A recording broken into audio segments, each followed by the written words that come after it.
नमस्कार दोस्तों, आप सभी का स्वागत है पेपर एनालिसिस पॉइंट के ऊपर। और मैं हूं आपके साथ डीके सर। दोस्तों, हम कर रहे थे आपके तृतीय श्रेणी परीक्षा लेवल 1 और लेवल 2 दोनों के लिए इंपॉर्टेंट है आपके जीएसटी बुकलेट का सार संग्रह। इस बुकलेट का क्या करते दोस्तों, हम एनालिसिस कर रहे थे। क्या करते दोस्तों, हम एनालिसिस कर रहे थे, यानी कि विश्लेषण कर रहे थे।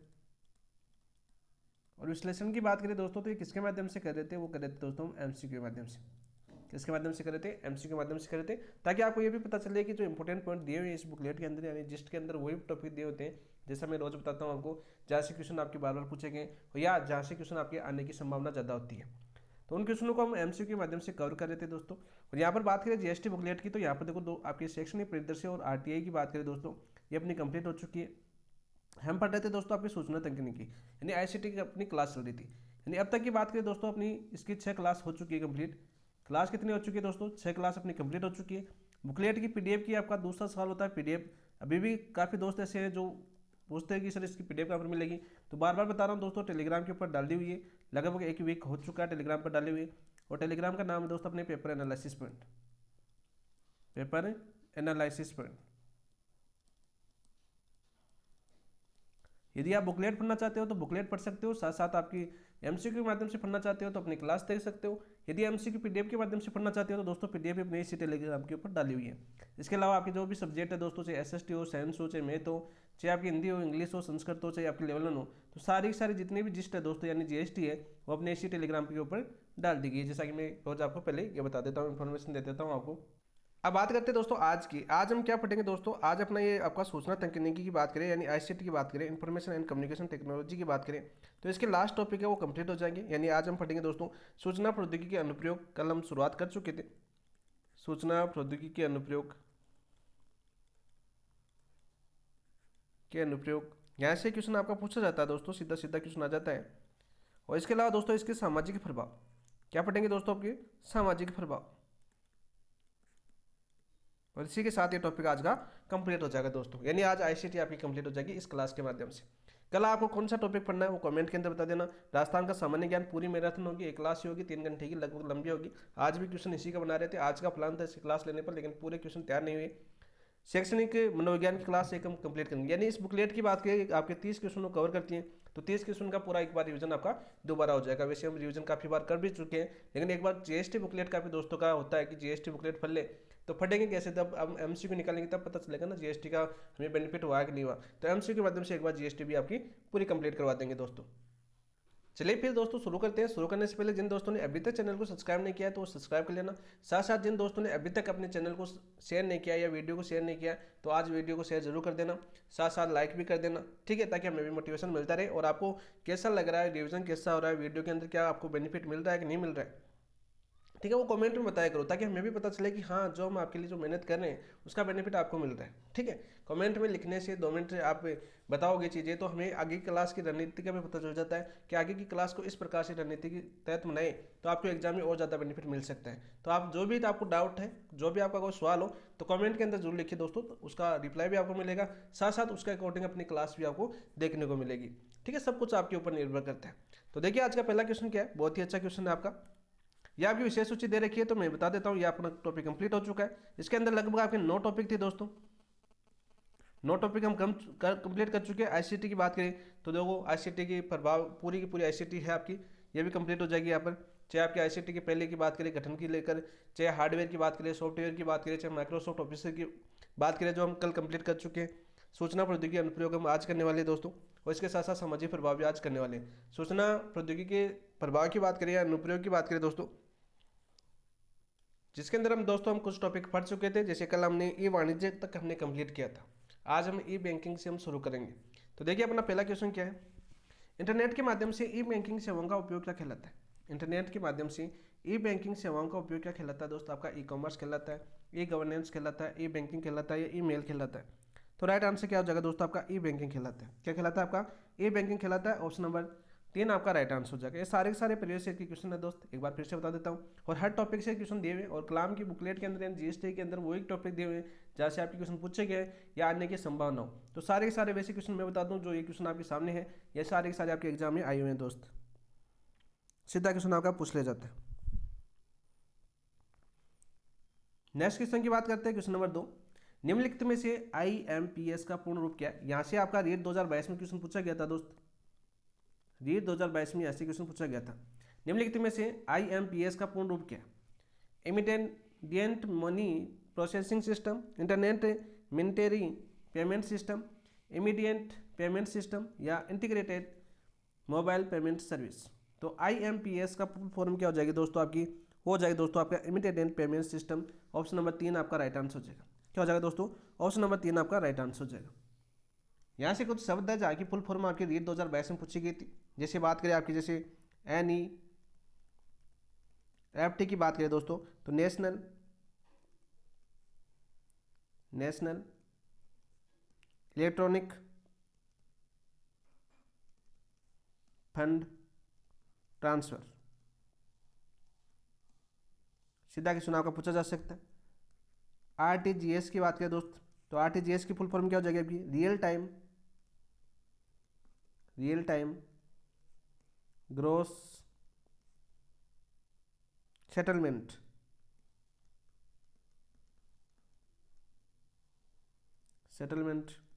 ठीक है। भीम की बात करें, भीम की फुल फॉर्म भी पूछी गई थी, ये भी आ चुकी है एग्जाम के अंदर। भीम की फुल फॉर्म की बात करें दोस्त आपकी Bharat interface for money, Bharat interface for money. इसके अलावा आपकी बात करें यूपीआई की फुल फॉर्म भी पूछी जा चुकी है आपकी। यूपीआई की बात करें अनफाइंड पेमेंट इंटरफेस। कोई मीनिंग गलत हो जाए तो देख लेना दोस्तों, ठीक है। तो यहाँ से आपका क्वेश्चन रीट 2022 में पूछा गया था। सीधे से शब्दों में बात करूँ तो यहाँ से फुल फॉर्म पूछी गई थी आपकी एग्जाम के अंदर। तो सारे के सारे शब्द बता दिए मैंने। फिर से हो सकता है इसके आसपास का क्वेश्चन पूछे।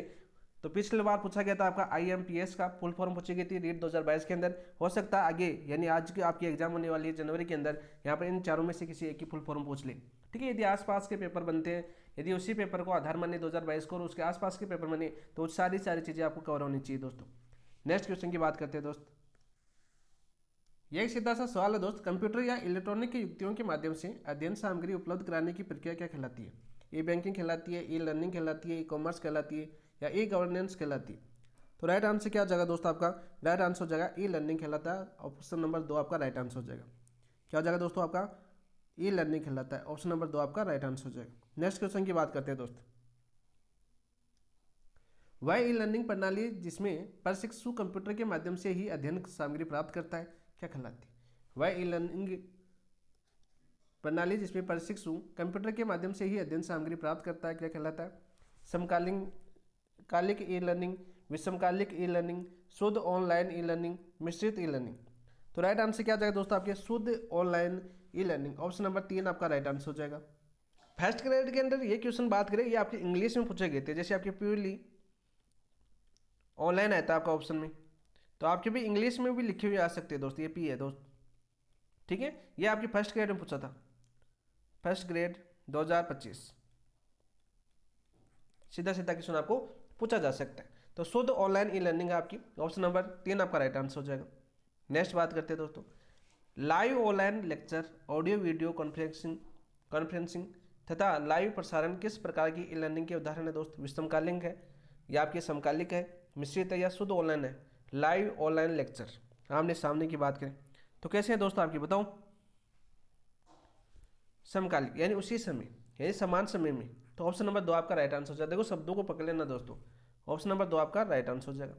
प्रत्येक ऑप्शन से बात करें, प्रत्येक लाइन से आपको क्वेश्चन के माध्यम से करवाया गया है। यहाँ पर रिकॉर्डेड कक्षाएं, देखो पहले हमने लाइव कक्षा देखी, अब रिकॉर्डेड कक्षाएं, ईमेल द्वारा अध्ययन सामग्री तथा CD-ROM आधारित अध्ययन किस ई लर्निंग श्रेणी में आते हैं? किस ई लर्निंग श्रेणी में आते हैं? समकालीन यानी समकालीन तो यानी लाइव हो गया आपका। ये तो ऐसे छोटे से शब्द से समझ सकते हो, लाइव यानी उसी समय आमने सामने बैठ के बातचीत करें, तो हो गया आपका समकालीन। मिश्रित यानी जिसमें दोनों हो आपकी, ठीक है। विषमकालिक तो यहाँ पर क्या हो जाएगा आपका? ऑप्शन नंबर 3 आपका राइट आंसर हो जाएगा।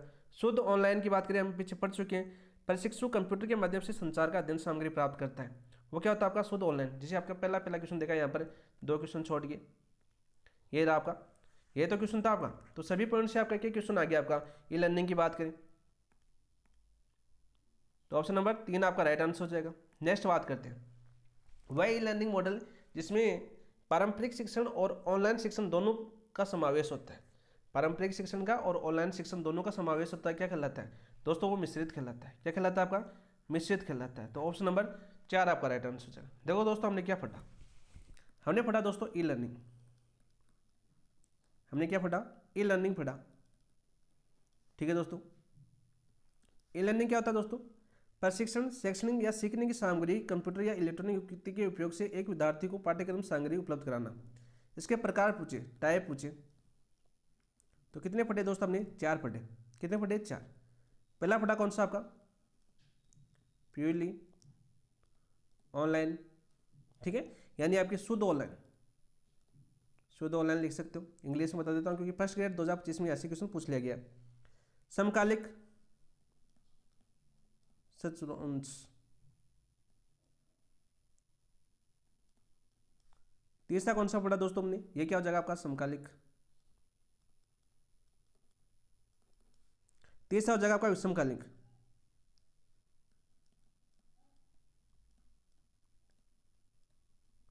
विषमकालिक। ठीक है, और चौथा कौन सा पढ़ा दोस्तों हमने? बिल ब्लेंडेड ई लर्निंग, यानी मिश्रित। और ये पूछा गया था दोस्तों आपके फर्स्ट ग्रेड 2025 के अंदर। ठीक है, तो आपके इंग्लिश में शब्द लिखे हुए आ सकते हैं, तो यहाँ पर मैंने आपको ई लर्निंग के 4 टाइप बता दिए। ठीक है, तो ऑप्शन नंबर 4 आपका राइट आंसर हो जाएगा। और चारों टाइपों से क्या क्या काम करते हैं, किस किस समय है, क्या क्या विशेषताएं, तो वो क्वेश्चन के माध्यम से मैंने आपको यहाँ पर कवर कराने का प्रयास किया। तो अच्छे से ये क्वेश्चन आपको समझ में आया होगा, ई लर्निंग टॉपिक आपको समझ में आया होगा दोस्तों। नेक्स्ट बात करते हैं नेक्स्ट क्वेश्चन की। डिजिटल इंडिया कार्यक्रम का मुख्य उद्देश्य निम्न में से कौन सा है? तो यहाँ से बहुत इंपॉर्टेंट क्वेश्चन, बहुत इंपॉर्टेंट क्वेश्चन है और रीट 2022 में पूछा गया था दोस्त। ठीक है, और फर्स्ट ग्रेड में तो आया था आपका। डिजिटल इंडिया कार्यक्रम की बात करें दोस्तों, डिजिटल इंडिया कार्यक्रम की सबसे पहले आपको ये पता होना चाहिए, उद्देश्य से पहले आपको ये क्वेश्चन पूछा जा सकता है कि इसका प्रारंभ कब हुआ था। यानी प्रारंभ की बात करें दोस्तों सबसे पहले हम, तो प्रारंभ हुआ था दोस्तों आपके 1 जुलाई 2015 को। 1 जुलाई 2015 को आपका डिजिटल इंडिया कार्यक्रम की शुरुआत हुई थी दोस्तों। यहाँ पर आपके रीट 2022 में क्या पूछा गया था? रीट 2022 में क्या पूछा गया था? इसका विभाग पूछा गया था, नोडल विभाग। नोडल विभाग क्या था दोस्तों आपका? डेटी। क्या था आपका? डेटी दोस्त। यह आया था आपका रीट 2022 के अंदर। तो साथ साथ मैंने कल भी बताया था, मैं प्रीवियस ईयर क्वेश्चन साथ साथ ही करवा रहा हूँ। ठीक है, ताकि आपको अलग से रिविजन नहीं करना पड़े। ये लो दोस्तों, ये पूछा गया था आपकी रीट 2022 के अंदर। तो हो सकता है इस बार आपको पूछ ले 1 जुलाई 2015 शुरुआत कब हुई थी, या उद्देश्य पूछा जा सकता है। तो उद्देश्य का अपना क्वेश्चन है, क्या है दोस्तों? भारत को औद्योगिक राष्ट्र बनाना। क्या है? डिजिटल इंडिया कार्यक्रम का औद्योगिक राष्ट्र बनाना है उद्देश्य? नहीं दोस्त, ये तो नहीं हो सकता। दूसरा दे रखा है, भारत को डिजिटल रूप से सशक्त समाज एवं ज्ञान अर्थव्यवस्था में परिवर्तित करना ही किसका उद्देश्य है दोस्तों? डिजिटल इंडिया कार्यक्रम का मुख्य उद्देश्य है। तो ऑप्शन नंबर 2 आपका राइट आंसर हो जाएगा। क्या हो जाएगा आपका? ऑप्शन नंबर 2 आपका राइट आंसर। अब देखो दोस्तों, इस क्वेश्चन को समझते हैं, क्योंकि ये क्वेश्चन आपका पूछा गया है, प्रीवियस ईयर में आपका एग्जाम में आया है, तो इसके आसपास की चीज़ें सारी याद करते हैं क्योंकि पूछा जा सकता है हमें। तो दोस्तों हम बात कर रहे थे आपके डिजिटल इंडिया कार्यक्रम की। किसकी बात कर रहे थे हम? डिजिटल इंडिया कार्यक्रम की बात करते हैं। डिजिटल इंडिया कार्यक्रम की बात करते हैं दोस्त। अपने पास जैसे संसाधन है उसी के हिसाब से मैंने आपको पूरा कंटेंट करवाया है। ठीक है, लेकिन कंटेंट बहुत शानदार करवाया दोस्तों आपको। सबसे पहले आपको डेट पूछिए कि प्रारंभ कब हुआ था दोस्त। प्रारंभ हुआ था दोस्तों ये आपके 1 जुलाई 2015 कब हुआ था आपका? 1 जुलाई 2015 को शुरुआत हुई थी दोस्तों। नोडल विभाग या क्रियान्वयन विभाग पूछे आपके, क्रियान्वयन विभाग की बात करें दोस्त, तो कौन सा हो जाएगा आपका? डेट थी दोस्त। डेट फुल फॉर्म पूछ लिया आपको, तो department of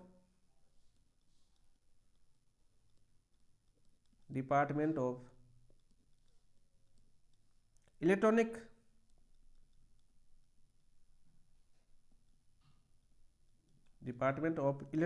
and information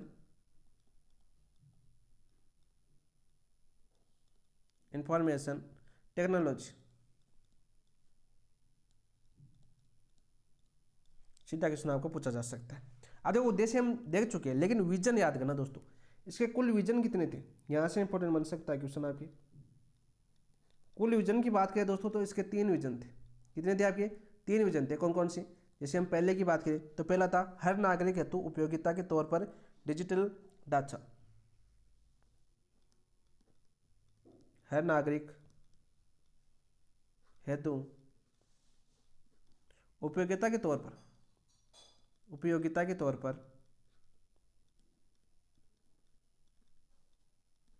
digital ढांचा।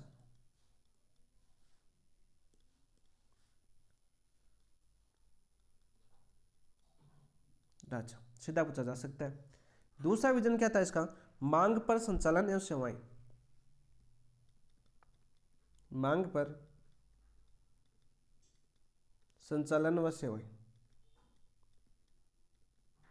और तीसरा विजन बात करें तो तीसरा विजन क्या था दोस्तों आपके? नागरिकों का डिजिटल सशक्तिकरण।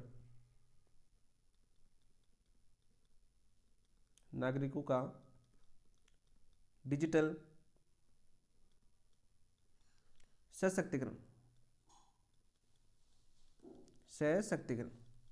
तो सीधे क्वेश्चन आपके पूछे जा सकते हैं। तो आपको क्वेश्चन समझ में आया होगा। और उद्देश्य की बात करें तो दोस्तों इसका उद्देश्य क्या था? भारत को डिजिटल रूप से सशक्त समाज एवं ज्ञान अर्थव्यवस्था में परिवर्तित करना। ऑप्शन नंबर 2 आपका राइट आंसर हो जाएगा। आगे के एग्जाम के लिए तैयार रहना दोस्तों, यहाँ से कहीं से भी क्वेश्चन आपका बन सकता है। नेक्स्ट क्वेश्चन की बात, विजन याद कर लेना दोस्तों, विजन इंपॉर्टेंट है, एक बार ध्यान से पढ़ लेना। इसके अलावा एक क्वेश्चन और बन सकता है आपका, इसमें डिजिटल कार्य में कुल स्तंभ कितने रखे गए दोस्त? कुल स्तंभ की बात करें तो कितने रखे गए आपके? 9। कितने रखे गए? 9। ये क्वेश्चन आपका फर्स्ट ग्रेड में आया है। ये क्वेश्चन कहाँ पर आया दोस्त आपके? फर्स्ट ग्रेड के अंदर। ठीक है, नेक्स्ट क्वेश्चन की बात करते हैं दोस्तों। ये लो आ गया, डिजिटल इंडिया कार्यक्रम में कुल कितने स्तंभ पिलर्स शामिल है दोस्त? 5 है, 7 है, 9 है या 12 है? तो राइट आंसर क्या हो जाएगा दोस्त आपके? 9 है दोस्त। कितने आपके? 9 है। ठीक है, अब 9 की बात करें, 9 कौन कौन से हैं तो उनकी बात करें तो यहाँ पर लिख देता हूँ एक बार। क्या पता किसी पूछ ले कि डिजिटल इंडिया कार्यक्रम के कुल 9 स्तंभों में से कौन सा शामिल नहीं है। ठीक है, ऐसा भी तो क्वेश्चन बन सकता है ना आपके। तो 9 के 9 एक बार दिमाग से निकालो, यानी नज़र से निकालो, सॉरी दिमाग से क्या, ब्रॉडबैंड हाईवे। दूसरा कौन सा था आपका? मोबाइल कनेक्टिविटी के लिए सार्वभौमिक एक्सलेस मोबाइल कनेक्टिविटी के लिए सार्वभौमिक मोबाइल कनेक्टिविटी के लिए सार्वभौमिक एक्सलेस। तीसरे की बात करें दोस्तों, जनता इंटरनेट एक्सेस कार्यक्रम। इसे पूछेगा नहीं, लेकिन हो सकता है थोड़ा अंदर से पूछ ले क्वेश्चन, क्योंकि जैसे क्वेश्चनों का स्तर बढ़ रहा है उस हिसाब से आपको याद होनी चाहिए। एक्सेस कार्यक्रम, क्योंकि कोर्ट वाले क्वेश्चन आजकल ज़्यादा पूछ रहे हैं ना, तो हो सकता है कोर्ट में दे दे कि कौन सा स्तंभों में शामिल नहीं है, इस प्रकार से। चौथा था दोस्तों आपके ई गवर्नेंस तकनीकी। ई गवर्नेंस तकनीकी। पांचवी की बात की दोस्तों तो आपकी ई क्रांति लाना था आपका, ई क्रांति। छठे स्तंभ की बात करें तो सभी के लिए सूचनाएं, सभी के लिए सूचनाएं। और सातवीं की बात करें दोस्तों तो आपके इलेक्ट्रॉनिक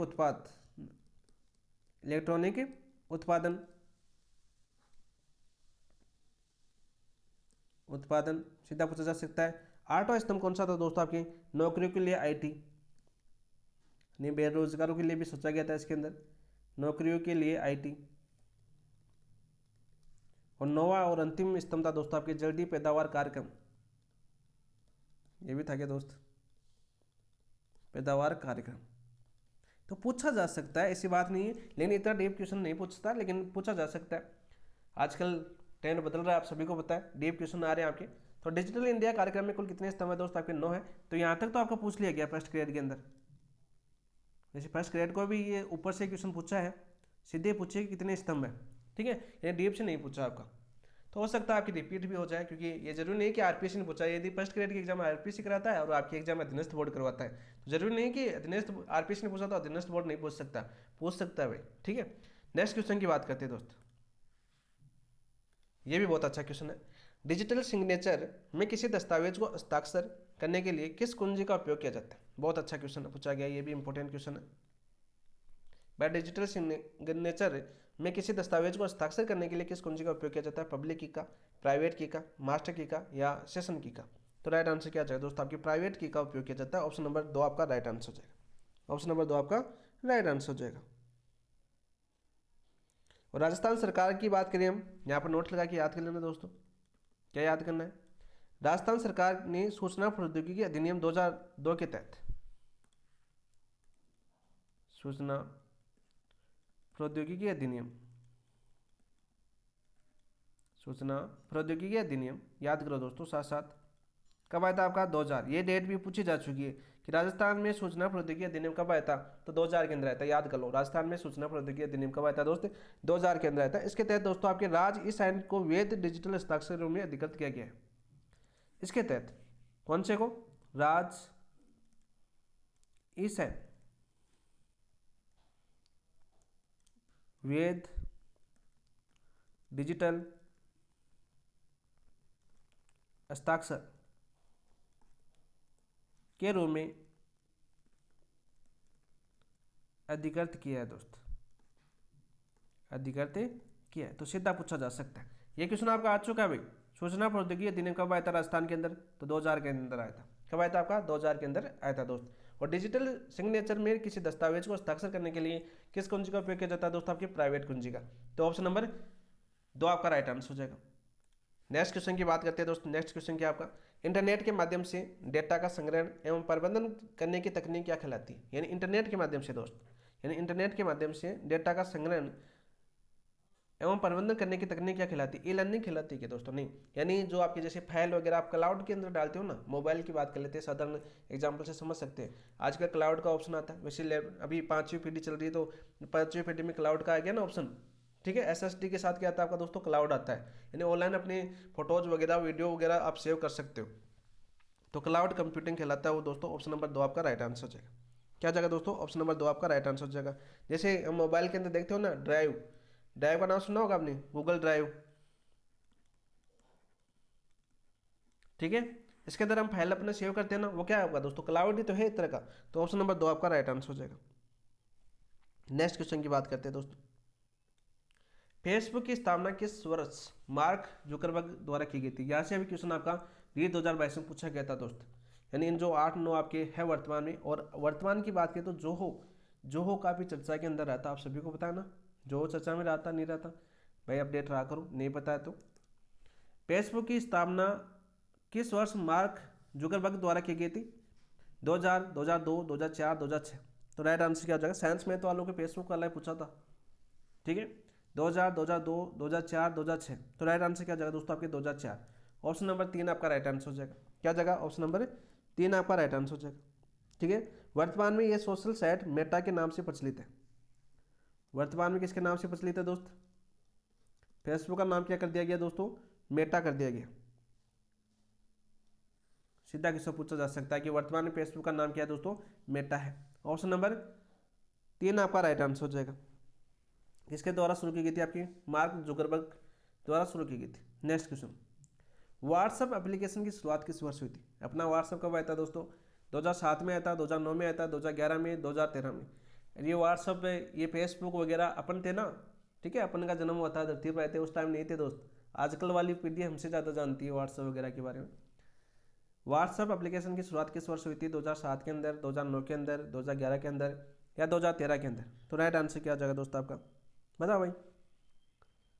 दोस्तों व्हाट्सएप आया था आपका 2009 के अंदर। तो ऑप्शन नंबर 2 आपका राइट आंसर हो जाएगा। इसके आविष्कारकर्ता कौन थे दोस्त? आविष्कारकर्ता की बात करें दोस्त, सीधा क्वेश्चन पूछा जा सकता है। तो इसके आविष्कारकर्ता कौन थे दोस्तों? इसके आविष्कारकर्ता थे आपके ब्रायन एक्टन, ठीक है, और जॉन कॉम। सीधे क्वेश्चन आपके पूछे जा सकते हैं। ठीक है, नेक्स्ट क्वेश्चन की बात करते हैं दोस्त। जुलाई 2023 से पहले एक्स सोशल मीडिया प्लेटफॉर्म पर किस नाम से जाना जाता था? तो ये भी आपकी क्वेश्चन पूछा जा चुका है फर्स्ट ग्रेड के अंदर। जुलाई 2023 से पहले एक्स सोशल मीडिया प्लेटफॉर्म किस नाम से जाना जाता था? Facebook, Instagram, Twitter, Telegram. दोस्तों आपके ट्विटर के नाम से जाना जाता था। किस नाम से? ट्विटर के नाम से। ऑप्शन नंबर 3 आपका राइट आंसर है। और ट्विटर की बात करें दोस्तों, प्रारंभ कब होता है आपका? प्रारंभ होता है दोस्तों आपके 2006 के अंदर। कब होता है? 2006 के अंदर। और ट्विटर के अंदर आज 4th ग्रेड ट्रेड पर था पूरा इंडिया के अंदर। कल भी 4th ग्रेड वाली पोस्ट पढ़ाओ ट्रेड पर था। तो आप भी यदि शामिल हो 4th ग्रेड में तो क्या करो भाई दोस्तों? ऑप्शन नंबर 3 आपका राइट आंसर हो जाएगा। क्या आ जाएगा आपका? Option number 3। सीधा क्वेश्चन पूछा जाता है। ठीक है, सीधा क्वेश्चन आपका पूछा जाता है दोस्त। नेक्स्ट क्वेश्चन की बात करें, इंस्टाग्राम को किस वर्ष फेसबुक यानी अब मेटा ने अधिकृत किया? यानी फेसबुक का वर्तमान नाम दोस्तों मेटा है। ठीक है, ये तो याद होना चाहिए आपको, इंपोर्टेंट क्वेश्चन आपका।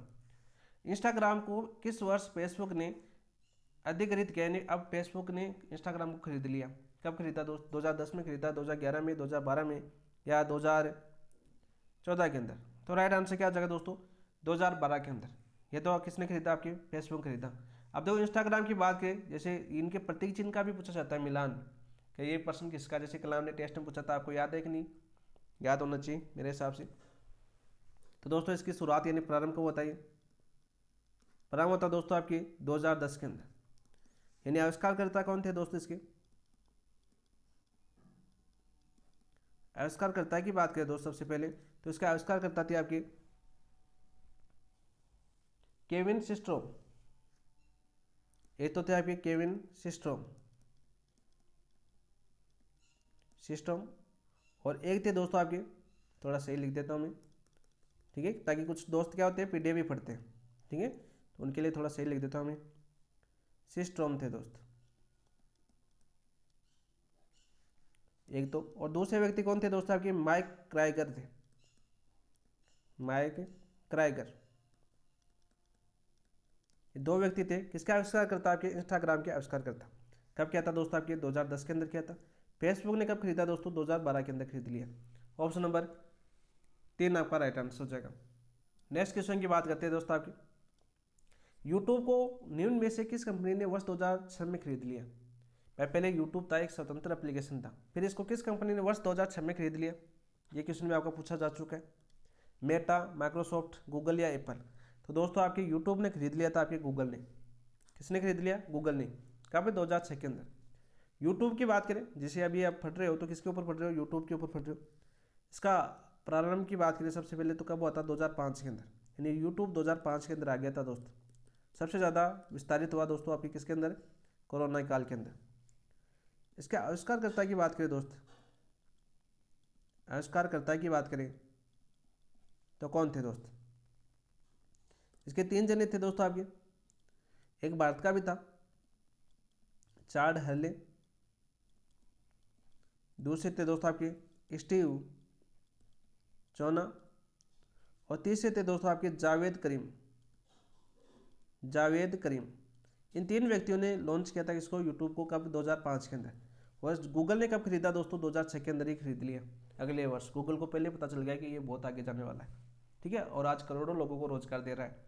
ऑप्शन नंबर 1 आपका राइट आंसर है और बहुत करोड़ों कमा भी रहा है। ठीक है, जैसे एक वीडियो के अंदर आपकी बात करें, एक वीडियो है आपका, ठीक है, यदि आपका 1 घंटे का वीडियो है तो 45% तो किसको देता है? क्रिएटर को देता है, और 55% खुद रखता है दोस्त।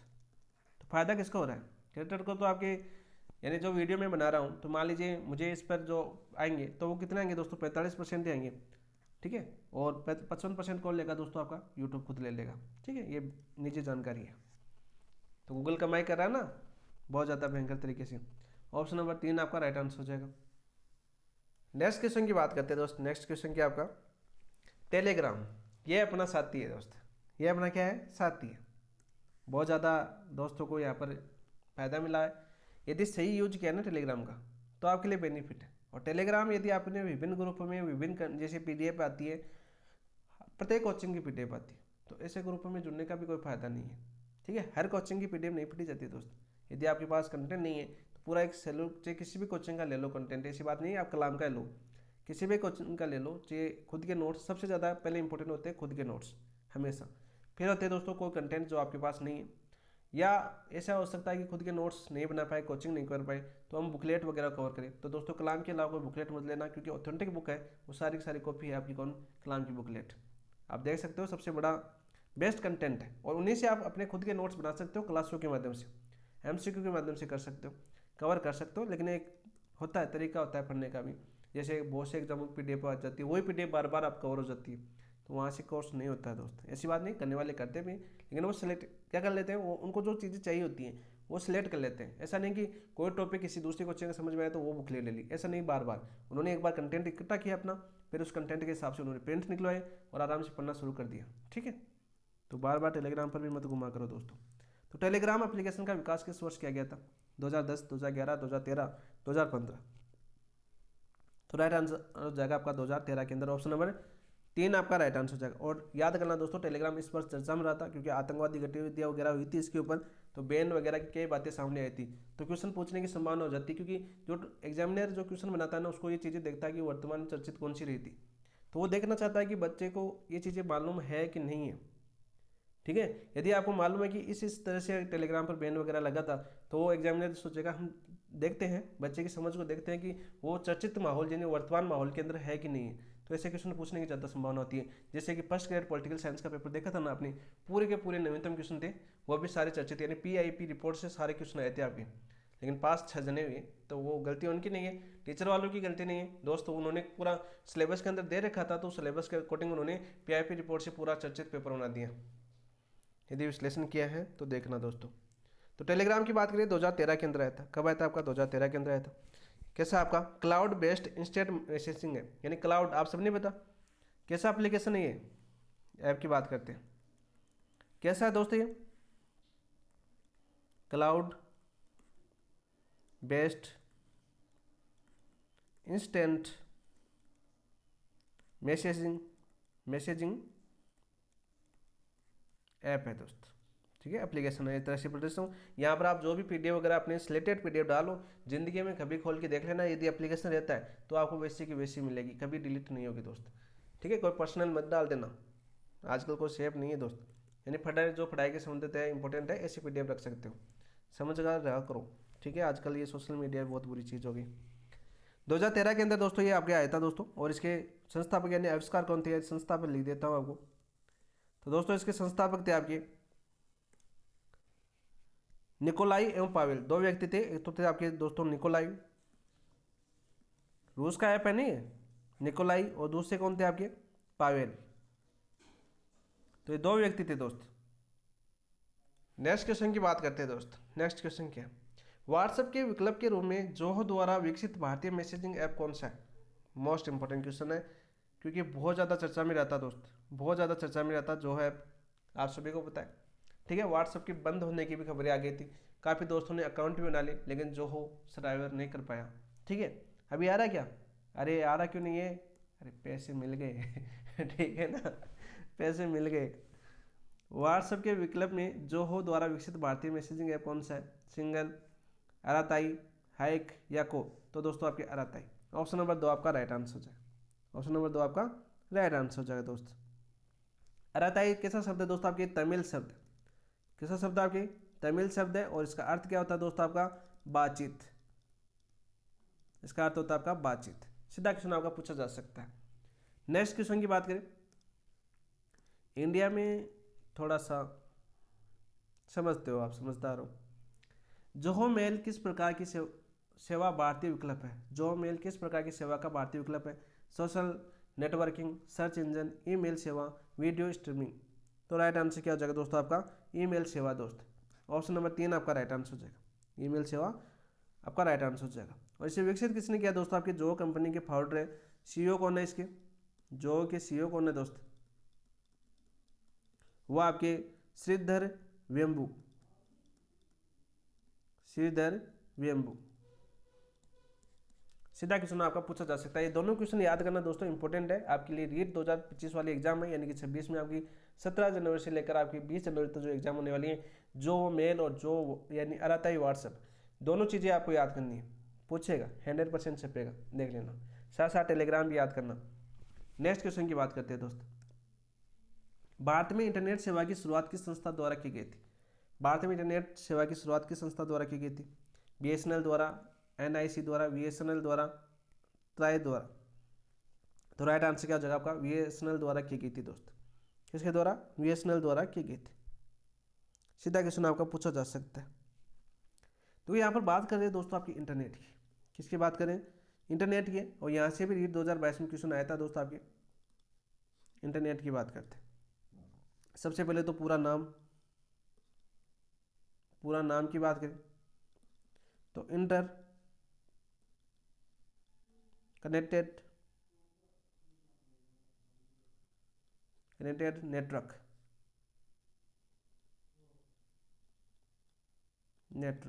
सीधा क्वेश्चन पूछा जा सकता है। इसके जनक कौन थे दोस्तों आपके? जनक की बात करें तो जनक याद करो दोस्तों आपके विंडसर्फ एवं बॉब काहन थे। पहले व्यक्ति थे आपके विंडसर्फ। दूसरे व्यक्ति कौन थे आपके? Bob Kahn. ये दो व्यक्ति थे दोस्त। सीधा क्वेश्चन आपका पूछा जा सकता है। सबसे पहले बात करें इंटरनेट की शुरुआत कब हुई थी दोस्तों? शुरुआत होती है आपकी 1969 में। कब मान जाती है आपकी? 1969 में। किसके द्वारा? आपके अमेरिका द्वारा। और अमेरिका चर्चा में वर्तमान में वेनेजुएला के राष्ट्रपति को उठा के ले गया। ठीक है, किसको उठा के ले गया? वेनेजुएला के राष्ट्रपति और उनकी वाइफ को उठा के ले गया, देश से आई। तो दोस्त अब भारत को डरने की आवश्यकता नहीं है। बांग्लादेश के और आपके पाकिस्तान के प्रधानमंत्री को कभी भी उठा के ला सकते हो आप।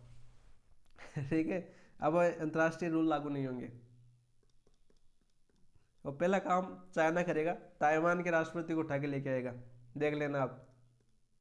चाइना ताइवान के राष्ट्रपति को उठा के लेकर आना। ताइवान के और चाइना के दोनों की टक्कर है, आप सभी को पता है। जैसे हमारी पाकिस्तान के साथ जाता है, वैसे चाइना के साथ भी अपनी टक्कर है। गलवान के ऊपर अभी बहुत ज़्यादा आई है, आप अपडेट रहा करो भाई। अमेरिका का होता दोस्तों प्रथम नेटवर्क कौन सा था आपका? विश्व का प्रथम नेटवर्क की बात करते हैं हम, तो पढ़ाई करते हैं दोस्त। विश्व का प्रथम नेटवर्क था दोस्तों आपकी ARPANET। कौन सा था आपका? ARPANET। रीट 2022 में पूछा गया था। रीट 2022 में क्वेश्चन आया था दोस्त। आया कि नहीं आया भाई? किसकी शिफ्ट में आया था ये देख लेना। ठीक है, ये मत समझ लेना एक ही शिफ्ट में आए थे। नहीं दोस्त, शिफ्ट के मतलब आपके हिंदी, इंग्लिश, साइंस, मैथ, आपकी SST, पंजाबी, उर्दू, संस्कृत। उस टाइम उर्दू और संस्कृत और पंजाबी और थी। इस बार उर्दू और पंजाबी की सीट नहीं आई है एग्जाम के अंदर, और लेवल 1 भी है। ठीक है, कभी ये मत समझ ला एक ही पेपर में आए थे। नहीं दोस्तों, अलग अलग पेपरों की बात कर रहा हूँ मैं। तो ये आपके पूछा गया था रीट 2022 में प्रथम नेटवर्क कौन सा था आपका? ARPANET दोस्त। सीधा पूछा जा सकता है। अब देखो भारत की बात करें दोस्तों, यहाँ पर कोने के अंदर भारत की बात कर लेते हैं, अपने देश इंडिया की।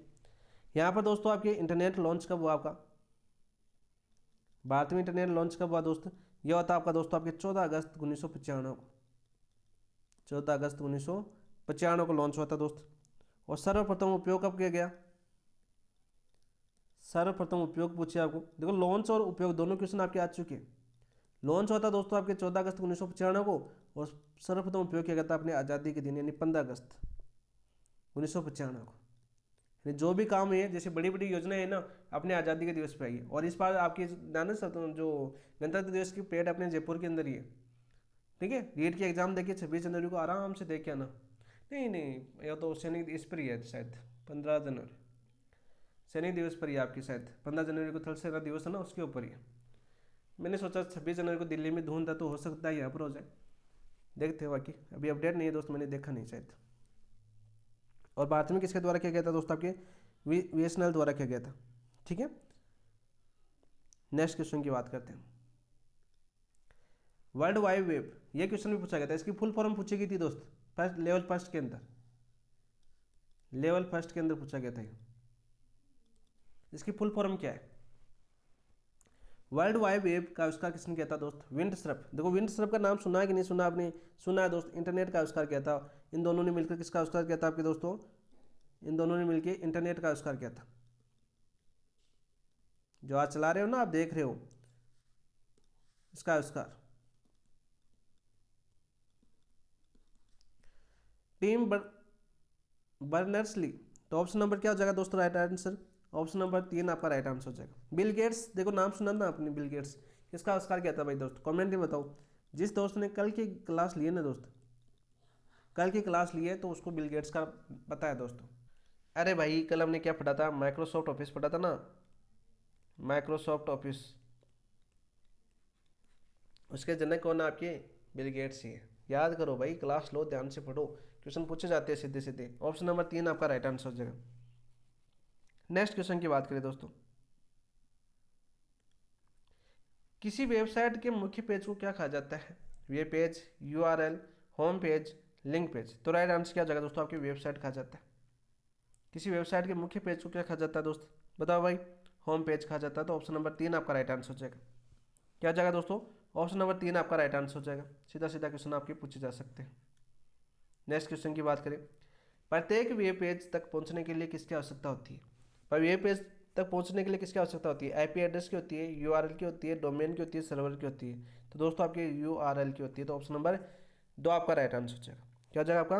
ऑप्शन नंबर 2 आपका राइट आंसर हो जाएगा। यूआरएल से आप सीधे पूछे जा सकते हो। जैसे आप गूगल के ऊपर कुछ भी सर्च करते हो, जैसे मान लीजिए अभी अटेंडेंस बोर्ड पर आप देखोगे, जब आपके एडमिट कार्ड जारी होगी तो आप क्या देखोगे? ठीक है, एसोसो खोलोगे तो यूआरएल क्या डालोगे आप? एसोसो डालोगे ना, SOSO.com। तो वही होता है आपका यूआरएल। ऑप्शन नंबर 2 आपका राइट आंसर हो जाएगा। नेक्स्ट क्वेश्चन की बात करते हैं दोस्त, वेब पेज को बनाने के लिए प्रयुक्त भाषा कौन सी? इंपॉर्टेंट क्वेश्चन है, अभी पूछा गया 2025 के अंदर ये क्वेश्चन। वेब पेज को बनाने के लिए प्रयुक्त भाषा कौन सी है? XML है, जावा है, HTML है, SQL। तो राइट आंसर क्या जाएगा दोस्तों? आपकी HTML। और HTML चर्चा में है अभी, अपना टेलीग्राम के ऊपर काफ़ी टेस्ट दिए होंगे अपनी कोचिंगों के HTML के ऊपर। ठीक है, तो ऑप्शन नंबर 3 आपका राइट आंसर हो जाएगा।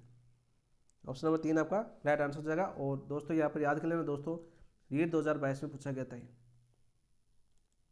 ये 2022 में इसकी क्या पूछी गई थी? फुल फॉर्म क्या होती है? याद कर लो दोस्तों। अरे पूछी गई थी, नहीं पूछी गई थी? पूछी गई थी भाई। ठीक है, प्रेशर की क्वेश्चन देखना। Hyper text markup, hyper text markup language. सीधा क्वेश्चन आपका पूछा जा सकता है। ठीक है दोस्तों, और इसकी खोज भी किसने की थी? वही थे आपके, कौन थे आपके? टी बर्नर्स ली।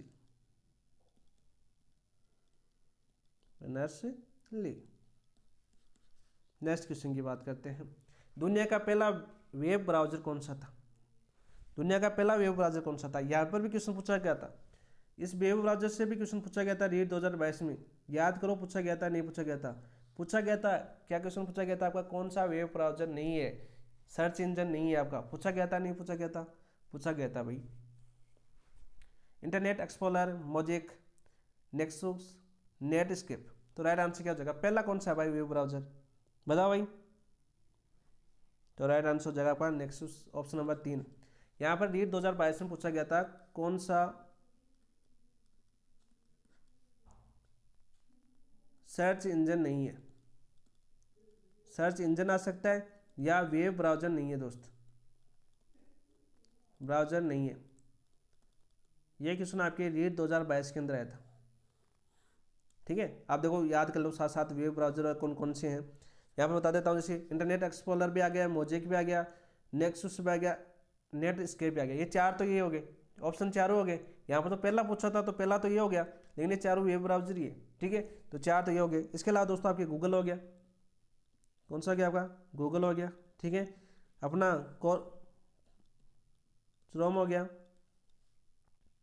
ठीक है, तीसरा जैसे आपके सफारी हो गया, सफारी बैग मत समझ लेना, सफारी बैग हो गया। ठीक है, ओपेरा हो गया आपका, ओपेरा हो गया। और क्या हो जाएगा दोस्तों आपका? एक और था आपका माइक्रोसॉफ्ट एज,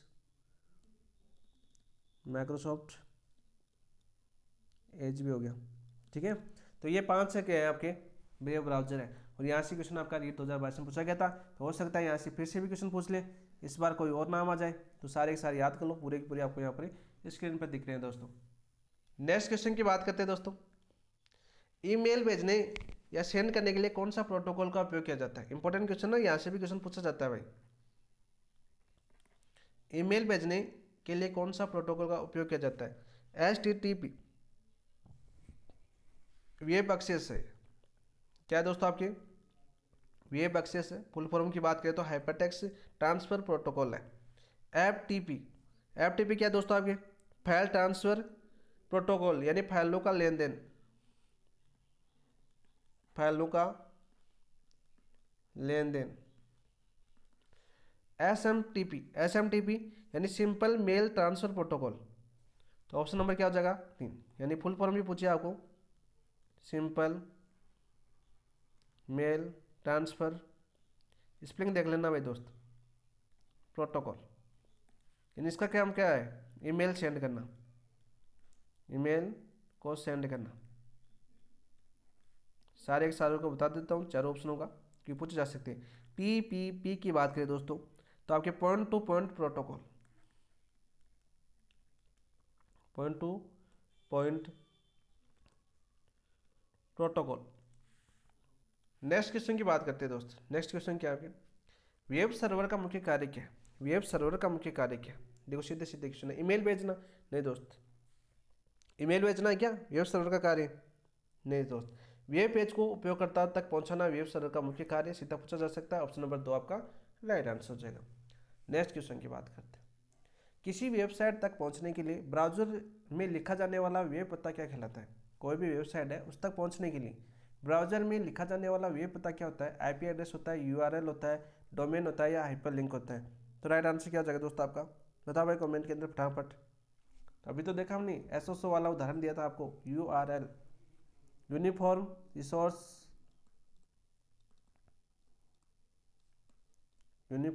रिसोर्स लोकेशन, ठीक है, सीधा पूछा जा सकता है आपका। नेक्स्ट क्वेश्चन की बात करते हैं, इंटरनेट पर उपलब्ध किसी जानकारी को अपने कंप्यूटर में कॉपी करने की प्रक्रिया क्या कहते हैं। इंटरनेट पर उपलब्ध किसी जानकारी को अपने कंप्यूटर में कॉपी करने की प्रक्रिया को क्या कहते हैं दोस्त। अपलोडिंग कहते हैं, डाउनलोडिंग कहते हैं, ब्राउजिंग कहते हैं या स्ट्रीमिंग कहते हैं। स्ट्रीमिंग तो लाइव करना होता है दोस्त, ठीक है। तो यहाँ पर क्या हो जाएगा दोस्तों आपकी डाउनलोडिंग। ऑप्शन नंबर 2 आपका राइट आंसर हो जाएगा, ठीक है, ऑप्शन नंबर 2 आपका राइट आंसर हो जाएगा। नेक्स्ट क्वेश्चन, ये चीज़ें तो आप जानते हो। इंटरनेट पर काम कर रहे कंप्यूटर्स को पहचानने के लिए कौन सा तरीका प्रयोग किया जाता है। मैं इंटरनेट पर काम कर रहे कंप्यूटर को पहचानने के लिए कौन सा तरीका काम में लिया जाता है। IP address, domain name, GPS, search engine या URL। Domain name, option number 2 आपका राइट आंसर हो जाएगा। ऑप्शन नंबर 2 आपका राइट आंसर हो जाएगा। यहाँ पर शायद ये था आपका चौथा ऑप्शन, मानसा उपयुक्त में से कोई नहीं है जो आपके न चुनने वाला। तो डोमेन नेम आ जाएगा दोस्तों, ऑप्शन नंबर 2 आपका राइट आंसर हो जाएगा। डोमेन तो जानते हैं आप, नेम तो जानते हैं, डोमेन नेम क्या होता है आपका, जैसे .in, .com, ये क्या होते हैं आपके डोमेन नेम ही तो होते हैं। Next question, world wide web पर सूचना खोजने के लिए प्रयुक्त प्रमुख उपकरण क्या कहलाता है। तो दोस्तों आपके ब्राउजर कहलाता है, सर्च इंजन कहलाता है, डोमेन नेम या URL। तो दोस्तों आपके सर्च इंजन कहलाता है, ऑप्शन नंबर 2 आपका राइट आंसर हो जाएगा। नेक्स्ट क्वेश्चन की बात करते हैं दोस्त, भारत की उपग्रह आधारित नेविगेशन प्रणाली का नाम क्या है। उपग्रह आधारित नेविगेशन प्रणाली का नाम क्या है दोस्तों आपके, बताओ भाई। तो वो दोस्तों वो है आपकी IRNSS-NAVIC। ऑप्शन नंबर 1 आपका राइट आंसर हो जाएगा। ऑप्शन नंबर 1 आपका राइट आंसर हो जाएगा। यानी कि बात करें आपकी NA का मतलब हो जाएगा नेविगेशन विथ इंडियन कॉन्स्टेलेशन, ठीक है। और IRNSS का मतलब हो जाएगा Indian regional navigation satellite system, ठीक है। फुल फॉर्म भी पूछा जा सकता है, 4 ऑप्शन मानना भाई। ऑप्शन नंबर 1 आपका राइट आंसर हो जाएगा। सभी 5 ऑप्शन दे रखे। किसी कंप्यूटर नेटवर्क में हर कंप्यूटर की पहचान के लिए कौन सा पता उपयोग किया जाता है। किसी कंप्यूटर नेटवर्क में हर कंप्यूटर की पहचान के लिए कौन सा पता उपयोग किया जाता है। MAC address, IP address, domain name, URL या सर्च इंजन। तो राइट आंसर क्या हो जाएगा दोस्तों आपका आईपी एड्रेस का पता लिया जाता है। ऑप्शन नंबर 2 आपका राइट आंसर हो जाएगा। नेक्स्ट क्वेश्चन की बात करते हैं। मानव जैसी बातचीत करने वाले एआई आधारित सॉफ्टवेयर प्रोग्राम क्या कहलाते हैं? Chatbot, GPS, domain name, URL और ब्राउजर। तो दोस्तों आपके चैटबॉट कहलाते हैं। क्या कहलाते हैं आपके? चैटबॉट्स कहलाते हैं। ऑप्शन नंबर 1 आपका राइट आंसर हो जाएगा। नेक्स्ट क्वेश्चन की बात करते हैं।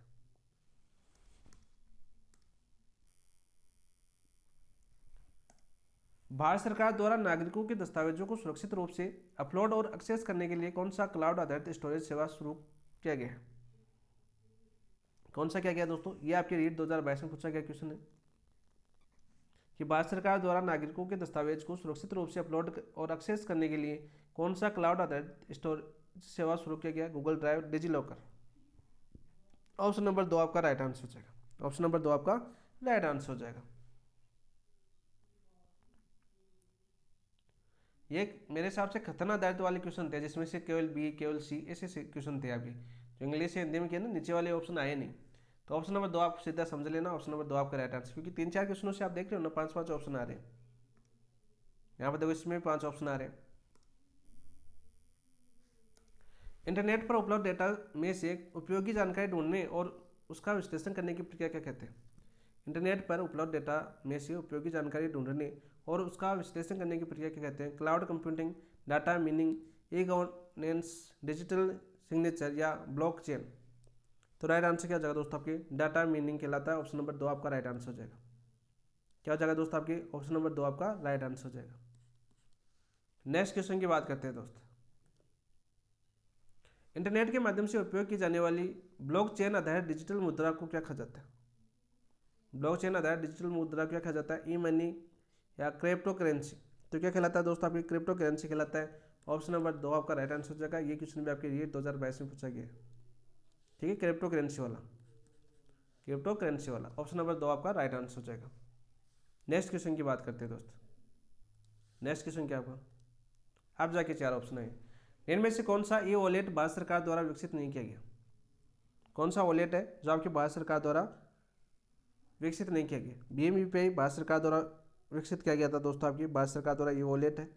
ई रुपये भी भारत सरकार द्वारा विकसित किया गया, और एसबीआई बड़ी है, ये भारत सरकार का विकसित किया गया। लेकिन फ़ोन पे भारत सरकार का नहीं है दोस्त। फ़ोन पे यूज करते हैं ना, किसका दोस्त? आपकी फ्लिपकार्ट का, फ्लिपकार्ट द्वारा विकसित ये वॉलेट है दोस्त। सबसे ज़्यादा इंडिया में गूगल पे और आपका फ़ोन पे यूज होता है। ऑप्शन नंबर 3 आपका राइट आंसर हो जाएगा। नेक्स्ट क्वेश्चन की बात करते हैं। बौद्धिक संपदा अधिकार यानी इन टेक्निकल प्रॉपर्टी राइट्स का अंतर्राष्ट्रीय स्तर पर संरक्षण किस संगठन द्वारा किया जाता है? यानी बौद्धिक संपदा का अधिकार का अंतर्राष्ट्रीय स्तर पर संरक्षण किस संगठन द्वारा किया जाता है?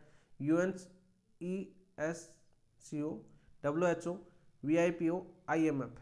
तो राइट आंसर क्या हो जाएगा दोस्तों आपका? WIPO द्वारा। ऑप्शन नंबर 3 आपका राइट आंसर हो जाएगा।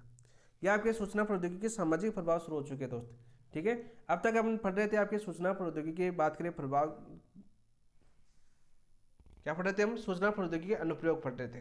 तो सूचना प्रौद्योगिकी अनुप्रयोग क्लास अब तक कैसी लगी आपकी? 2-4 क्वेश्चनों में 5-5 ऑप्शन आए, मैं समझ ही नहीं पाया कि कूट वाला क्वेश्चन था क्या था, लेकिन हमने सही करवा दिया हो। तो ठीक है, 4 ऑप्शन समझे कर लेना। तो अब तक क्लास कैसी लगी आपकी? कमेंट के अंदर बताना। और आपको याद, यानी एक एक पॉइंट से आपके क्वेश्चन बनाए गए, इसलिए हो सकता है कुछ समझ में कम आए, क्योंकि आपको आप सभी को पता है ICT है, यहाँ पर फैक्ट क्वेश्चन ज़्यादा बनते हैं, ठीक है, बजाय कूट के। तो यहाँ पर थोड़ा समझाने वाले, जैसे क्वेश्चन एक लाइन का क्वेश्चन था आपका, 1 लाइन का पॉइंट दिया हुआ था, वहाँ से भी आपको एक क्वेश्चन यहाँ पर उपलब्ध करवाया गया, ताकि बुकलेट को अच्छे से कवर करें, यानी एक भी ऐसा क्वेश्चन नहीं छूटे यहाँ पे जो हमारा फटावा नहीं हो दोस्तों। तो जिन दोस्तों ने अभी तक चैनल को सब्सक्राइब नहीं किया, चैनल को सब्सक्राइब कर लेना, वीडियो को लाइक कर देना, अपने दोस्तों के साथ शेयर भी कर देना। अब आपके सूचना प्रौद्योगिकी सामाजिक प्रभाव, ये लास्ट क्लास का टॉपिक बात करें, आपकी इस टॉपिक की लास्ट क्लास है, और ये आपकी इसी के साथ ICT आपकी कंप्लीट हो जाएगी दोस्त। नेक्स्ट क्वेश्चन की बात करते हैं दोस्तों। नेक्स्ट क्वेश्चन क्या आपका? देखो, ट्रिप्स समझौते के तहत बौद्धिक संपदा अधिकारी निम्न में से कौन सा शामिल नहीं है? ट्रिप्स समझौते के तहत बौद्धिक संपदा अधिकारों में निम्न में से कौन शामिल नहीं है? पेटेंट, ट्रेडमार्क, कॉपीराइट, मुद्रा विनिमय। तो कौन सा नहीं है दोस्तों आपके? मुद्रा विनिमय नहीं है, बाकी सभी है। तो ऑप्शन नंबर 4 आपका राइट आंसर हो जाएगा। ठीक है, नेक्स्ट क्वेश्चन की बात करते हैं। इसके अलावा कौन कौन से शामिल है और भी देख लेते हैं। जैसे आपका भौगोलिक संकेतक शामिल है दोस्त। कौन सा आपका? भौगोलिक संकेतक। ये भी इसके अंदर शामिल है। पौधों की किस्में, कोई जो वैज्ञानिक है अपने पौधे की किस्म विकसित करता है तो वो भी इसमें शामिल है। ठीक है, इसके अलावा दोस्तों आपके जैसे कॉपीराइट तो होएगी आपका। औद्योगिक डिजाइन, औद्योगिक डिजाइन ये भी अधिकारों के रूम अंदर आता है दोस्तों, सीधे क्वेश्चन पूछा जा सकता है यहाँ से। नेक्स्ट क्वेश्चन की बात करते हैं। कॉपीराइट किसके लिए कानूनी अधिकार प्रदान करता है? मूल लेखक यदि उस पुस्तक के है, जैसे कलाम की बुकलेट है उस पर लिखा होता है कॉपीराइट का केंद्र कहाँ पर होगा? आपका शिखर होगा। न्याय केंद्र कहाँ पर होगा? आपका शिखर होगा। क्यों? क्योंकि जो भी कलाम की बुकलेट है उसके अंदर सारे के सारे हैं ऑथोरिटी की बुकें से कॉपी करके वहाँ पर कॉपी पेस्ट किया गया है, और ऑथोरिटी की बुक है उनके लेखक कोई और है। यदि लेखक उस पर केस करना चाहिए तो वहाँ पर आके कर सकता है। तो पूरी लाइन पहले लिख दी जाती है। कलाकार है, कोई चित्रकार है, किसी ने पेंटिंग की और किसी दूसरे ने चुरा ले तो वो भी इसका भी कॉपीराइट का लग सकता है दोस्तों। कंप्यूटर प्रोग्राम, तो ऑप्शन नंबर 1 आपका राइट आंसर हो जाएगा। पेटेंट किसके बीच अनुबंध होता है?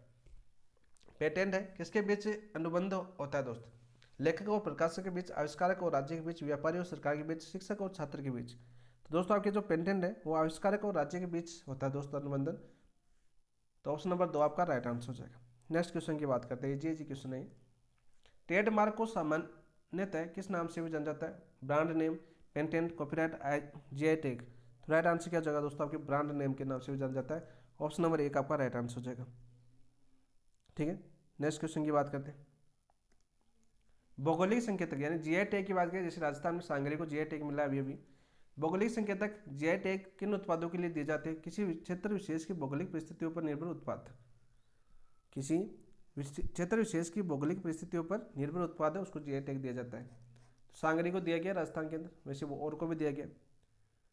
सांगरी हो गई, कोटा डोरिया हो गया आपका, जयपुर की ब्लू पोट्री हो गई, सांगानेरी प्रिंट हो गया आपका, बगरू पेंट हो गया, प्रतापगढ़ की थेवा कला हो गई, बीकानेर की भुजिया हो गई, मकराना का मार्बल हो गया, राजसमंद की मोलेला कला हो गई, सोजत की मेहंदी हो गई। इन सभी को क्या दिया गया दोस्तों? आपके जीआई टैग दिया गया।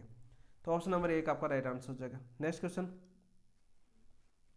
हैकिंग में हैकर क्या करता है? यहाँ से क्वेश्चन पूछा गया था दोस्त, साइबर अपराध से क्वेश्चन आया था आपका 2022 में। साइबर अपराध से क्वेश्चन पूछा गया था कहाँ पर? आपके रीट 2022 के अंदर। तो सारे क्वेश्चन करवा दिए मैंने आपके प्रीवियस ईयर के भी साथ साथ। ठीक है, हैकिंग में हैकर क्या करता है दोस्त? कंप्यूटर के तंत्रों तक अनाधिकृत प्रवेश बनाकर संवेदनशील सूचनाएं चुराता है या चुराने का प्रयास करता है। तो राइट आंसर क्या जगह? ऑप्शन नंबर 1 आपका राइट आंसर हो जाएगा। नेक्स्ट क्वेश्चन, एथिकल हैकिंग किस उद्देश्य से की जाती है? एथिकल हैकिंग है वो किस उद्देश्य से की जाती है? अवैध लाभ कमाने हेतु, नैतिक उद्देश्यों के लिए, सरकारी डेटा चोरी करने के लिए, या व्यक्तिगत मनोरंजन हेतु। तो एथिकल हैकिंग की जाती है दोस्तों आपकी किसके लिए की जाती है भाई दोस्तों? नैतिक उद्देश्यों के लिए। ऑप्शन नंबर 2 आपका राइट आंसर हो जाएगा। नेक्स्ट क्वेश्चन, ब्लू बंगिंग किसके माध्यम से डिवाइस तक पहुंच बनाता है? वाईफाई नेटवर्क, खोजे जा सकने वाले चालू ब्लूटूथ, ईमेल, या यूएसबी ड्राइव। तो दोस्तों आपके खोजे जा सकने वाले चालू ब्लूटूथ। अब आप सभी देखते हो ना, ठीक है, ब्लूटूथ चालू रहता है लगभग दोस्तों के फ़ोन के अंदर, तो कोई ना कोई हैंग कर लेता है। तो ब्लू बंगिंग किसके माध्यम से डिवाइस तक पहुंच बनाता है? खोजे जाने वाले चालू ब्लूटूथ से। जैसे चालू ब्लूटूथ है, अगले ने जो हैकर है उसने दबाया उसके ऊपर, और आपने देखा कि क्या भेज रहा होगा कोई आसपास के अंदर। ऐसे लाइब्रेरी में ज़्यादा होता है लाइब्रेरी के अंदर ब्लूटूथ चालू होता है, कोई किसी को कोई फाइल भेज रहा होता है तो तुरंत दबाते हैं उसके ऊपर क्या भेज रहा होगा। ठीक है, तो ऑप्शन नंबर 2 आपका राइट आंसर हो जाएगा दोस्त। पहले की बातें याद आ गई। साइबर स्टैकिंग क्या है? साइबर स्टैकिंग क्या है दोस्त? ऑनलाइन उत्पीड़न का प्रकार, कंप्यूटर में वायरस डालना, हैकिंग का एक रूप, डेटा बैकअप करना। तो राइट आंसर क्या हो जाएगा दोस्तों आपके? ऑनलाइन उत्पीड़न का एक प्रकार। ऑप्शन नंबर 1 आपका राइट आंसर हो जाएगा। नेक्स्ट क्वेश्चन की बात करते हैं। डेटा एस्पियोनाज में अपराधी क्या करता है? ये सीधे क्वेश्चन पूछ जाते हैं दोस्त। कंप्यूटर को फॉर्मेट करता है, या प्रयोगकर्ताओं के मध्य हो रहे संवाद को बीच में ही प्राप्त करता है, ऑनलाइन गेम खेलता है, या ईमेल भेजता है। तो दोस्तों आपके जो प्रयोगकर्ता है के मध्य हो रहे संवाद यानी बातचीत हो रही है के बीच के में रोक लेता है यानी सुनता है। ऑप्शन नंबर 2 आपका राइट आंसर हो जाएगा। नेक्स्ट, लॉजिक बम क्या करता है? लॉजिक बम क्या करता है दोस्त? कंप्यूटर को तेज करता है? नहीं दोस्त, कुछ समय तक सुसुप्त रहता है और निश्चित अवधि के लिए बाद सूचना तंत्र को नष्ट कर देता है। ऑप्शन नंबर 2 आपका राइट आंसर हो जाएगा। नेक्स्ट क्वेश्चन की बात करते हैं। मार्किंग में क्या किया जाता है? मार्किंग में क्या किया जाता है दोस्तों? इंटरनेट या कंप्यूटर के माध्यम से एक चित्र को अन्य चित्रों के साथ प्रस्तुत किया जाता है। मार्किंग क्या होता है आपका? इंटरनेट या कंप्यूटर के माध्यम से एक चित्र को अन्य चित्रों के साथ प्रस्तुत किया जाता है। ऑप्शन नंबर 1 आपका राइट आंसर हो जाएगा। फिशिंग में अपराधी क्या करता है? फर्जी वेबसाइट बनाकर उपयोगकर्ता को निजी जानकारी प्राप्त करता है। फिशिंग में क्या होता है? ये क्वेश्चन आपको पूछा गया था रीट 2022 में। फिशिंग में अपराधी करता है दोस्तों आपकी फर्जी वेबसाइट बनाकर उपयोगकर्ता को निजी जानकारी प्राप्त करता है। ऑप्शन नंबर 1 आपका राइट आंसर हो जाएगा। Next question, question number 56। Cyber spoofing क्या होता है? साइबर स्पूफिंग क्या होता है दोस्त? बताओ भाई, क्या होता है आपका? अपराधी क्या करता है दोस्तों इसके अंदर?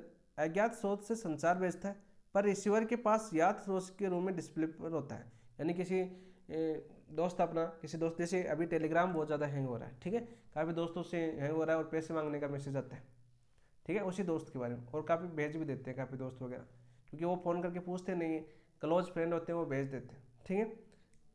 तो ऑप्शन नंबर 1 आपका राइट आंसर हो जाए। नेक्स्ट क्वेश्चन की बात करते हैं। साइबर स्कोटिंग में अपराधी क्या करता है? क्या करता है दोस्तों आपकी? प्रसिद्धि या भविष्य में प्रसिद्ध होने वाले डोमेन नाम का पंजीकृत कर उसे बेच देता है। ऑप्शन नंबर 1 आपका राइट आंसर हो जाएगा। नेक्स्ट क्वेश्चन की बात करते हैं। सलामी हमला किस प्रकार का अपराध है? सलामी हमला किस प्रकार का अपराध है दोस्त? सलामी हमला है किस प्रकार का अपराध है? बैंक खातों में बहुत छोटी सेंधमारी करके आर्थिक लाभ प्राप्त करना, डेटा को सुरक्षित रखना। देखो सुरक्षित तो हो ही नहीं सकता क्योंकि साइबर अपराध है। कंप्यूटर के प्रोग्राम को इंस्टॉल करना भी नहीं है, ईमेल भेजना भी नहीं है। बैंक खातों में बहुत छोटी सेंधमारी करके आर्थिक लाभ प्राप्त करना। ऑप्शन नंबर 1 आपका राइट आंसर हो जाएगा। सीधे क्वेश्चन है दोस्तों आपके। पायरेसी किसे कहते हैं? रीट 2022 में आया था, SST में आया था मेरे हिसाब से। पायरेसी सॉफ्टवेयर या उत्पादों की अनुचित प्रतिकृति बनाकर वितरण करना, डेटा को बैकअप करना, ईमेल सर्विस का उपयोग करना, कंप्यूटर अपडेट करना। तो दोस्तों पायरेसी क्या है दोस्तों आपकी? सॉफ्टवेयर या उत्पादों की अनुचित प्रतिकृति बनाकर वितरण करना। ऑप्शन नंबर 1 आपका राइट आंसर है। नेक्स्ट, बॉटनेट क्या है भाई? बॉटनेट क्या है दोस्तों? ट्रोजन हॉर्स प्रकार का मालवेयर जिसमें कई कंप्यूटर का नियंत्रण अपराधी अपने पास ले लेता है। ऑप्शन नंबर 1 आपका राइट आंसर है। नेक्स्ट क्वेश्चन, नेट एक्सटॉर्शन या साइबर एक्सटॉर्शन में अपराधी क्या करता है? हैकर संवेदनशील सूचनाओं को उजागर करने की धमकी देता है, कंप्यूटर को फॉर्मेट करता है, नेटवर्क को सिक्योर करता है या डेटा बैकअप करता है। तो राइट आंसर क्या हो जाएगा दोस्तों आपकी? नेट एक्सटॉर्शन में क्या होता है दोस्तों आपकी? हैकर संवेदनशील सूचनाओं को उजागर करने की धमकी देता है। ऑप्शन नंबर 1 आपका राइट आंसर है। नेक्स्ट क्वेश्चन, ट्रोजन अटैक में क्या होता है? बताओ ट्रोजन अटैक में क्या होता है? वे प्रोग्राम जो देखने में उपयोगी लगते हैं पर नेटवर्क को नुकसान पहुंचाते हैं। तो वो क्या होता है आपका? ट्रोजन अटैक होता है। ऑप्शन नंबर 1 आपका राइट आंसर हो जाएगा। कभी कभी देखते हो ना, ये फाइल आई है तो इस फाइल को हम खोलते हैं कि उपयोगी साबित हो सकती है, लेकिन क्या होता है आपका? नुकसान पहुंचाती है दोस्त। नेक्स्ट, क्लिक जैकिंग क्या है? क्लिक जैकिंग क्या है दोस्तों आपकी? क्लिक जैकिंग दोस्तों साइबर अपराधी उपयोगकर्ताओं को दुर्भावनापूर्ण लिंक पर क्लिक करने के लिए लुभाता है। ऑप्शन नंबर 1 आपका राइट आंसर है। ठीक, ये भी आता ना, इस लिंक पर टिक करो आप लैपटॉप जीत रहे हो, ठीक है। इस लिंक आई होगी आपने, बेरोजगार लोग खूब खेलते हैं, देखते हैं प्ले स्टोर पर कोई लिंक आई हो, प्ले स्टोर पर या खूब है, और बहुत से दोस्त रहते हैं व्हाट्सएप पर शेयर करो इन लिंकों को। 50 जनों को शेयर करोगे तो आप इस प्रतियोगिता में भाग ले सकते हो। और दोस्त क्या करता है? 50 लोगों को शेयर कर देता है, 50 लोग उस पर क्लिक करते हैं, उसमें से 10 तो करते होंगे, 50 तो नहीं था, ठीक है। ऑप्शन नंबर 1 आपका राइट आंसर। मेलिशियस सॉफ्टवेयर किसे कहा जाता है? मेलिशियस सॉफ्टवेयर किसे कहा जाता है दोस्तों आपके? दोस्तों उपयोगकर्ता की सहायता है तो बनाया गया सॉफ्टवेयर नहीं दोस्त। साइबर अपराधियों द्वारा विकसित वह दुर्भावनापूर्ण सॉफ्टवेयर जो डिजिटल उपकरणों को में हस्तक्षेप करता है। ऑप्शन नंबर 1 आपका right answer, sorry option number 2 आपका राइट आंसर हो जाएगा। वायरस किस प्रकार के मालवेयर के अंतर्गत आता है और इसका मुख्य उद्देश्य क्या है? तो मालवेयर का क्वेश्चन पूछा गया था दोस्तों आपके रीट 2022 में। डेटा इनक्रिप्ट करना, फाइलों को खराब करना, विज्ञापन दिखाना, जासूसी करना। तो मालवेयर की भी सॉफ्टवेयर आता है दोस्तों फाइलों को खराब करना। ऑप्शन नंबर 2 आपका राइट आंसर हो जाएगा। नेक्स्ट क्वेश्चन, वॉर्म्स किस प्रकार के मालवेयर है और उनके प्रभाव क्या होते हैं? कंप्यूटर की मेमोरी भर देते हैं और डेटा नेस्ट कर देते हैं। तो ऑप्शन नंबर एक ही आपका राइट आंसर हो जाएगा। नेक्स्ट क्वेश्चन की बात करते हैं। ट्रोजन हॉर्स का प्रवेश माध्यम कौन सा है और ये कैसे दिखता है? ट्रोजन हॉर्स किसके माध्यम से प्रवेश करता है दोस्तों? आपके ईमेल के माध्यम से, और सामान्य सॉफ्टवेयर की तरह ही दिखता है। ऑप्शन नंबर एक ही आपका राइट आंसर हो जाएगा। रैनसमवेयर का मुख्य कार्य क्या है? रैनसमवेयर का मुख्य कार्य क्या है दोस्तों आपका? स्क्रीन पर विज्ञापन दिखाना? नहीं दोस्त।